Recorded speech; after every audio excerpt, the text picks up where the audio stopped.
Well,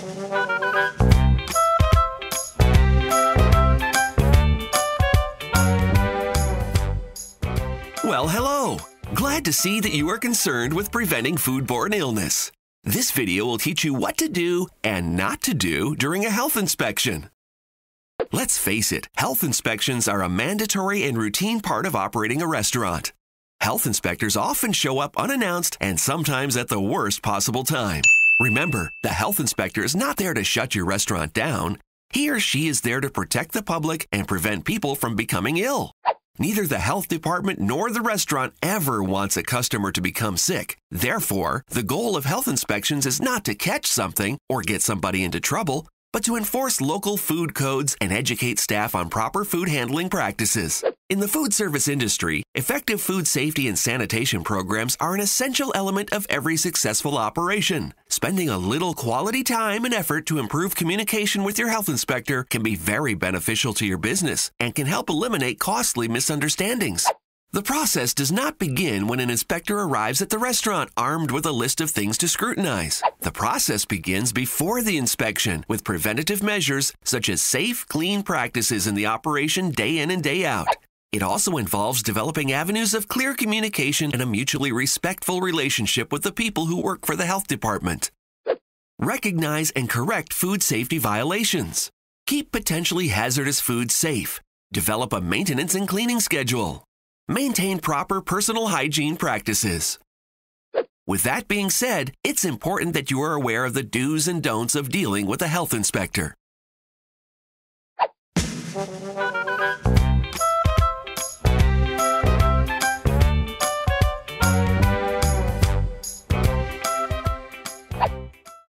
Don't panic. When an inspector arrives, you should think of the inspection as an opportunity to make your restaurant a safer place for your customers. Do greet the inspector. Get off on the right foot with the inspector. There's a reason why first impressions are lasting impressions is a popular expression. Those first few minutes help set the tone for the next hour and for many inspections to come. For this reason, it's important to greet your inspector professionally and give him or her respect, even if you're busy. You should treat the inspector as you would any other guest in your establishment. Don't get angry.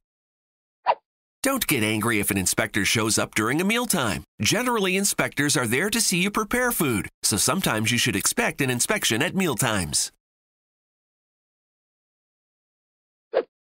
Don't refuse an inspection. An inspection is a mandatory part of operating a restaurant, and you must play by the rules, whether it's convenient or not. Refusing an inspection may lead the inspector to believe that you have something to hide and return with an inspection warrant and an extra critical eye. Do accompany the inspector.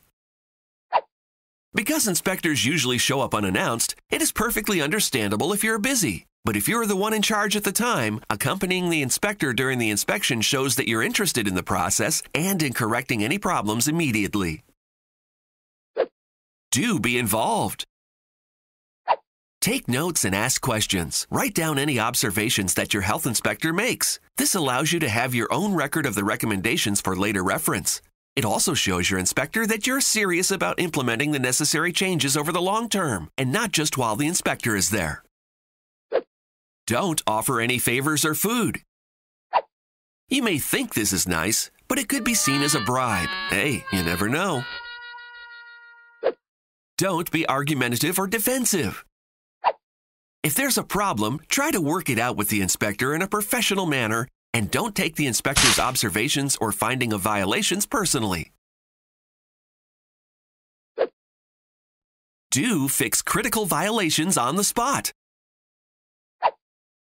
Critical violations are those directly related to foodborne illnesses. If they're not corrected immediately, your customers can become sick. The inspector will most likely perform a follow-up inspection for critical violations that require time for correction. For example, if a health inspector cites that the 3-compartment sink sanitizing solution does not meet the minimum concentration requirement, have someone immediately drain the sink and prepare the sanitizing solution at a proper concentration in order to sanitize equipment properly and correct the observation. This shows your inspector that you are conscientious about the recommendations he or she gives and that you want to correct them as soon as possible. In addition to making simple corrections on the spot, it is also important to relay information from inspections to other employees immediately. For example, if the health inspector notices an employee has returned from the dumpster area and is preparing salad without washing her hands, immediately take the employee aside to correct the situation. Also, the management should follow up with general employee training on proper hand washing techniques at a later time to assure long-term compliance. Do have records accessible. The inspector will ask for records, temperature check records, water certification, receiving logs, etc. So make sure that you have convenient access to these. If you're the one in charge, make sure you know how to access these. Knowledge is power. Inspectors love to quiz managers and employees about food safety. The restaurant needs to be sure that all employees have up-to-date training as well as the necessary certification.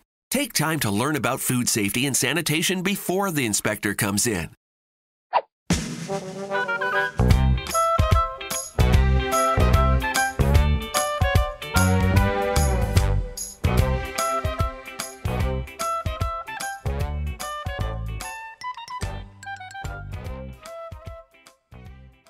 It is very important to know what the health inspector is looking for when conducting an inspection.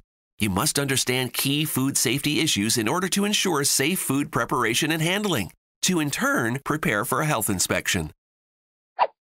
Here are a few things a health inspector may scrutinize when examining your restaurant. Be sure to check with the local authorities for their exact regulations.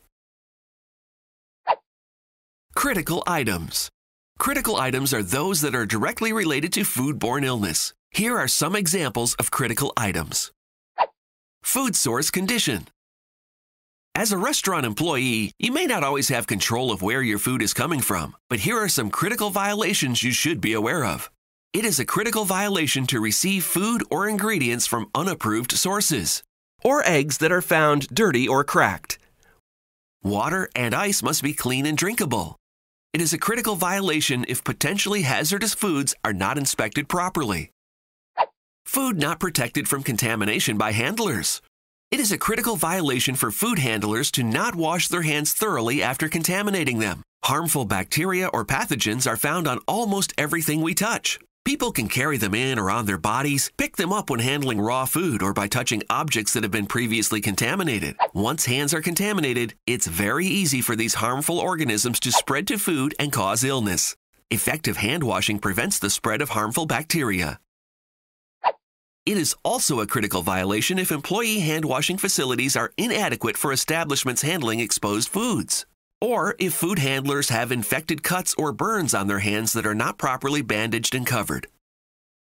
It is also a critical violation if food worker does not wear gloves or use proper utensils to eliminate bare hand contact with food that will not receive adequate additional heat treatment.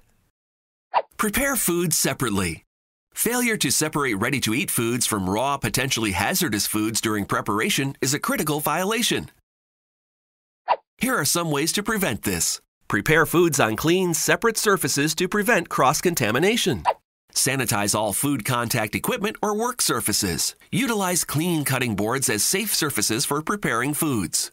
Designate individual cutting boards for different types of foods. For example, use one cutting board for raw meat and another for vegetables. Hot and cold food holding.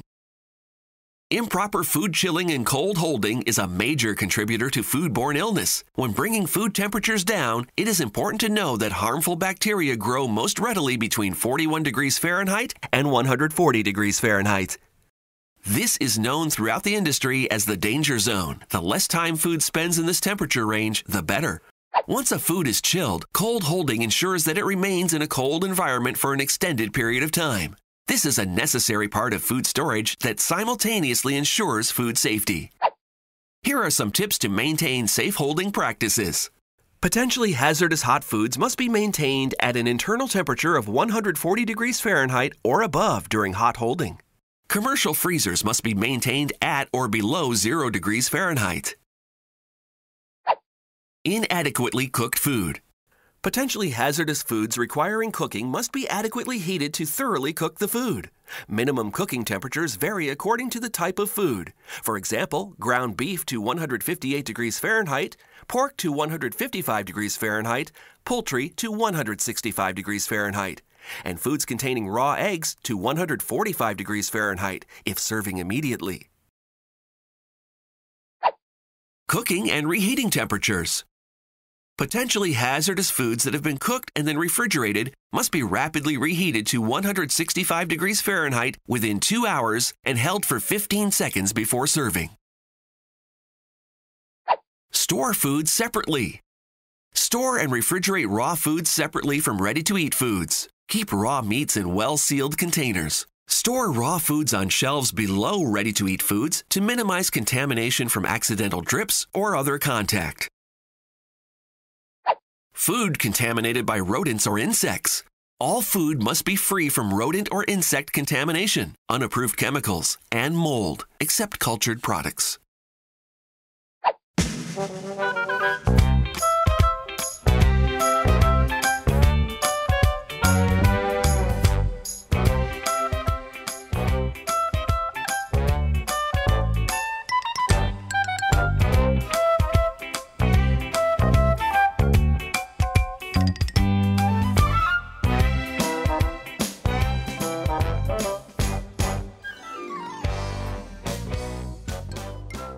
Non-critical items. Non-critical items are those that are not directly related to foodborne illnesses, but can become serious problems if not corrected. Here are some examples of non-critical items. An expired operator permit. Toilet facility not maintained and toilet paper not provided. Garbage receptacles not provided or inadequate. Health inspectors pay special attention to potentially hazardous foods. These foods require precise time and temperature maintenance to prevent bacterial growth in food-related illnesses. The health inspector will meticulously check cooking, holding, and storage temperatures of all your meat, poultry, seafood, and ready-made food products to assure that they are at safe temperatures. They will also ask to see your records to ensure you are doing the same. Restaurants are required to know their local health codes in order to operate a commercial food establishment. Management staff must have up-to-date training on food safety practices, and employees must demonstrate knowledge of safe food handling and preparation. The inspector will ask questions to test this knowledge.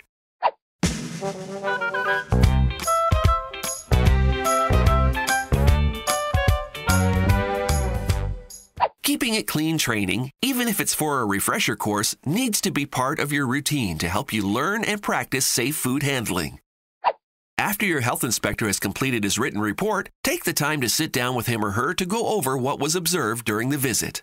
If you get written up for any violations, make sure you fully understand what the violations are and how to fully correct them. Remember, do be polite and professional. Ask questions. Ask for ID. Provide employee training. Correct violations promptly. Accompany your health inspector. Understand key food safety issues. Make an effort to learn the requirements. Utilize the knowledge and experience of your health inspector. Demonstrate knowledge. Don't offer favors or food. Be argumentative. Be defensive. Take the inspection personally. If you don't understand something that your inspector says or why something is a violation, question the inspector immediately. Open communication is the best way for you to become educated and show that you want to improve your knowledge of food safety and regulations. Receiving a high grade in your health inspection is important from both a business and public health standpoint. Lower grades can drive customers away to the point that a business has to shut down due to the lack of sales. If too many violations are found, the inspector can order a restaurant to close as it poses a public health threat. Once you start to realize the role that cleanliness and sanitation play in your customers' decisions about where to eat, it will give you even more motivation to adopt cleaner methods. Practice makes perfect. Learn what to look for and the best way to manage a safe, clean restaurant day in and day out. Keeping it clean training will help you prepare for your health inspection and prevent foodborne illness. You are a part of the team that is being inspected, and you need to do your part. Be proud of your workplace and take the daily steps to make a difference. not just on the day of an inspection. If you can remember these important guidelines, you'll be in great shape to help prevent the occurrence of foodborne illness. Now you're ready to take the test. What to do and not to do during a health inspection. Good luck!